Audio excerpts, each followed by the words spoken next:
Hey guys, how you keeping? Welcome to Love Futsal. In this video today, I'm going to talk about distribution and throwing techniques. This is a massive part of our game, and whilst we may be able to make those match-winning saves and get all the glory, this is something we can't overlook. So we're going to focus on the finer details to make sure we're a complete and rounded goalkeeper that can do pretty much every skill. So I want to talk about why this is so important first. Now the reason is, as a goalkeeper, you are very much the start of the passage of play. So what I mean by this, if the ball goes out for a goal kick, you're the one who collects it and then makes the decisions. So you dictate the tempo of the game, you also decide who it's rolled to, and you also have a massive influence of the directness of the next attack. So all these factors will come into play, and what you have to keep in mind is the decision of who you roll it out to, even the speed you go to collect the ball after a goal kick. Do you take your time walking to collect the ball to give your players a rest or a break, or do you run quickly, pick it up and throw it out quickly to increase that tempo and keep it going? Maybe your opponents are tired. So this is something to think about. Also, do you play the ball to your defender's feet, or do you play it slightly in front of him to encourage a move forward? Again, this will have an influence on the next passage of play.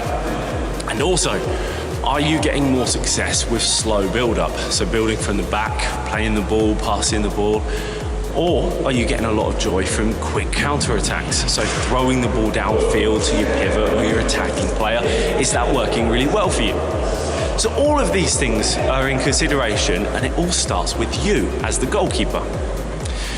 So basically, I can't really teach you any of this. I can give you advice and I can tell you to think about it, and all of these things you need to keep in mind. So I'm pleased that I can highlight them to you, but I can't help you make the right decision in the match. This all comes from match experience. The more you play and the more you train and the more time you spend on a futsal court, the more correct decisions you'll find yourself making. So all I urge you to do in the theory of this is keep in mind all of those factors and be aware that you are a massive influence on how the game is played right from the very first starting block yourself. So keep that in mind, keep thinking about it, and yeah, you'll develop this over time and get better. So next, we're going to move on to the techniques. So we're going to start with short throws. Anything within this kind of distance can be rolled out short. Now, when your defender is close by to you, or there's not a lot of distance to cover with the throw, the ball can be rolled out underarm, but with a little bit of pace. Now, here's a demonstration to show exactly what I mean. The key to rolling the ball out effectively is to step forward as you do it whilst bending the knees. By bending your knees, you lower the body, so when you bring your arm through, it's parallel to the floor. This allows you to make a smooth, consistent roll that's easy to control by your teammates.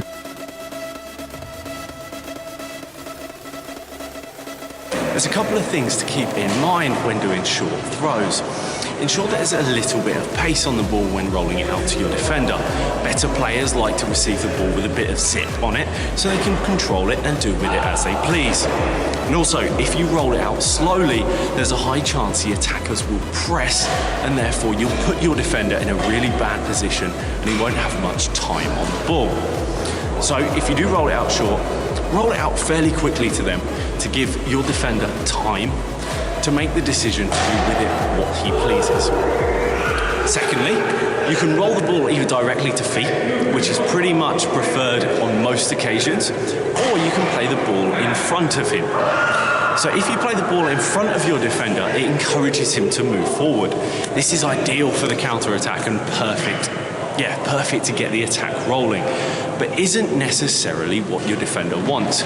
So when you do this, make sure so you're both on the same wavelength and you're definitely launching a counter-attack and going forward. Otherwise, typically when rolling the ball out, just roll it to feet. If you're throwing the ball out mid-range, so that's anything about that kind of distance, you have a choice of techniques you use. So you can either roll the ball out with the same technique we've discussed, But keep in mind, if you are rolling out the ball, it will need a considerable more amount of force behind it. The reason for this is because it has an increased travel time. And with the increased travel time, it's a lot easier to read for opposing players, and therefore they can intercept it. Now, if you lose possession in the game, I strongly believe this is the most dangerous passage of play. So you don't want to be the one giving the ball away in your own half, because they will most likely score in futsal as a result. So make sure you roll it out firmly and try and make eye contact with the player you're rolling it out to avoid miscommunication as well. That's a really important tip for all distribution, whether it's short or long. So yeah, roll it out firmly if you do decide to roll out. The second is an overarm throw. Now I will demonstrate this in an example. So when throwing mid-range, bring the ball up to your shoulder and spear the ball downwards. You generate some of the power from your shoulder, but the majority of it comes from your elbow. This is a fast technique and results in a powerful throw to your teammates. So the third and final option you've got is to launch the ball downfield. Now this is to your pivot player, or maybe if you're counter-attacking and breaking quickly as a team, then it's in your interest to get distance on the ball and find your teammates. This, I believe, is a high-risk play. There's a higher percentage that you will lose the ball doing a technique such as this. The defenders have more time to react and close down and judge the flight of the ball, therefore they can intercept it. So as I said earlier, if you lose possession, I believe it's one of the most dangerous transitions in play and passages of play to try and keep hold of the ball. So in my opinion, limit this. Don't launch the ball long every time. In my school of thought, futsal is a high-skilled, high-technical game. So if you roll the ball out short, it's 100% almost guaranteed that your players will have possession, keep possession, and do with it as they please. But if you chuck it upfield, it may not work out. But then, at the same time, it may launch a fantastic counter-attack and you may just go route one and score. So it's always an option and it's something to keep in mind. And here's how I do it.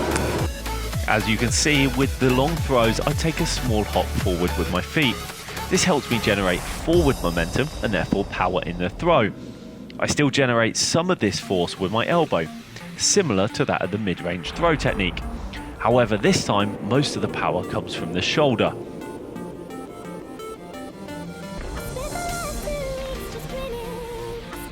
There's a fourth method in which we have to distribute the ball, and that's with our feet. If we can't pick it up for whatever reason, or the ball is passed back to us, then we have to just pass it out with our feet. I sympathise this may not be the strongest suit for all you goalkeepers out there, whilst on the other hand, some may love it. Some may love the fact that futsal goalkeepers can get involved with the outfield play and on the court. But some, find it less easy, which is absolutely fine, because all you do when you pass the ball, make sure you control the ball with the ball of your foot. So the standard futsal control technique. Take your time, look up, find a defender or a teammate to pass to. And although you've got 3 seconds, that's actually enough to settle yourself. So get the ball under control, look up and play the ball firmly to your teammate. That's the best advice I can give you on that. But I also implore you to practice and embrace the fact that you have to use your feet in futsal. Join in training, kick about the ball, just play about, get used to the ball at your feet. And although, as said previously, you may make your money and your cheers and your pats on the back from the big saves, but getting this right is really important.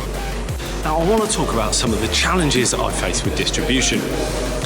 Firstly, I quite often and have typically thrown the ball out a little bit too high. So something I've been working on and something that I've been very aware of is trying to play the ball very much into the ground.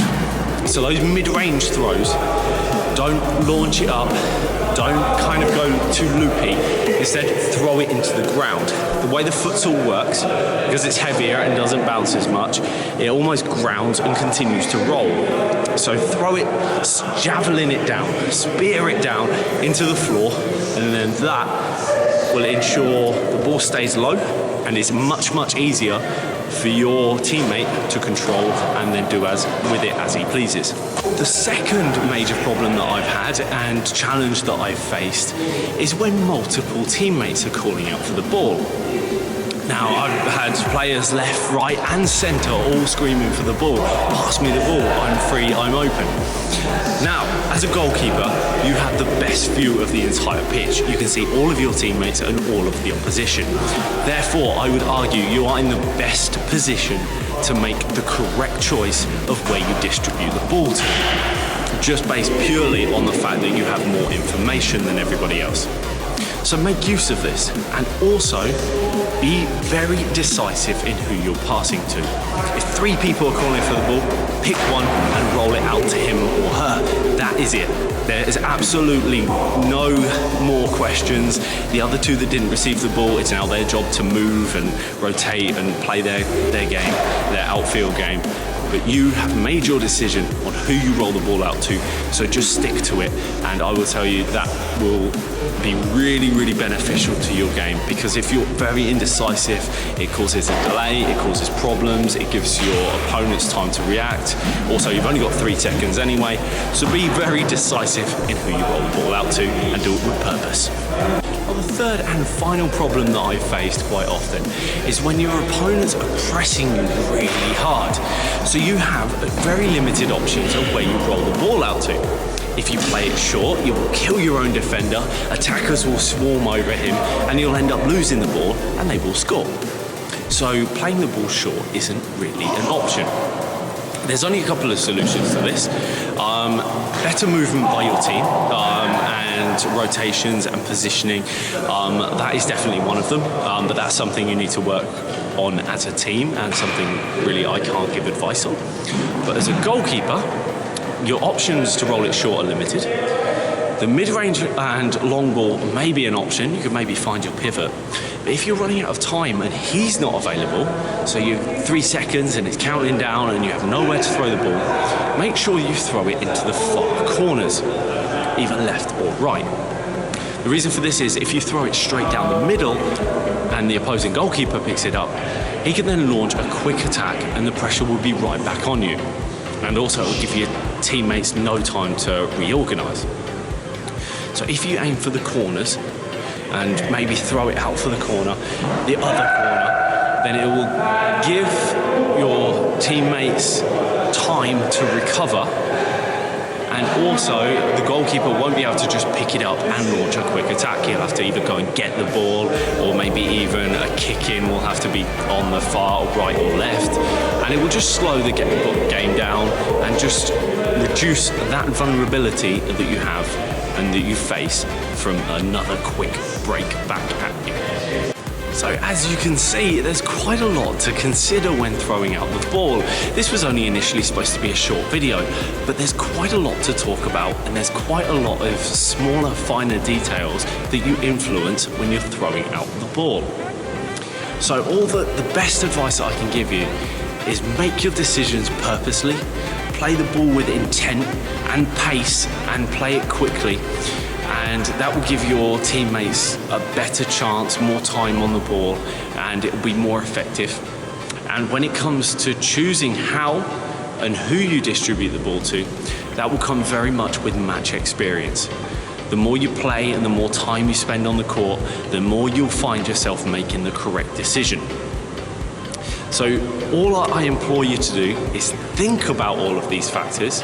You have quite a big influence on the court. You make up 1/5 of the team, but when you're in control of the ball, you are 100% deciding what happens. So as a goalkeeper, it's very important that you get this right. And it's all good and well focusing on these big saves, and that's what you'll get all the applause for, and that's what people will remember. But this part of the game, the throwing and the distribution, is incredibly important. So keep working on it, keep thinking about it, and I guarantee you'll improve over time. You'll start making better throws and you'll make great decisions, and then you'll throw the ball long on occasion and you'll score from the break, and then that will feel just as good as the saves, I guarantee. So just keep working. And yeah, I hope you found this useful. I hope this has been a good video for you. Please comment below what you'd like to see next. If you're struggling with anything, I will give my advice, and then maybe we can talk about it in the comments and all give each other's opinions on how we find things, and then we'll improve as keepers together. And that's basically all that I want to do with this YouTube channel. So thank you for watching. Safe hands out there, and until next time, yeah, keep well. Bye-bye.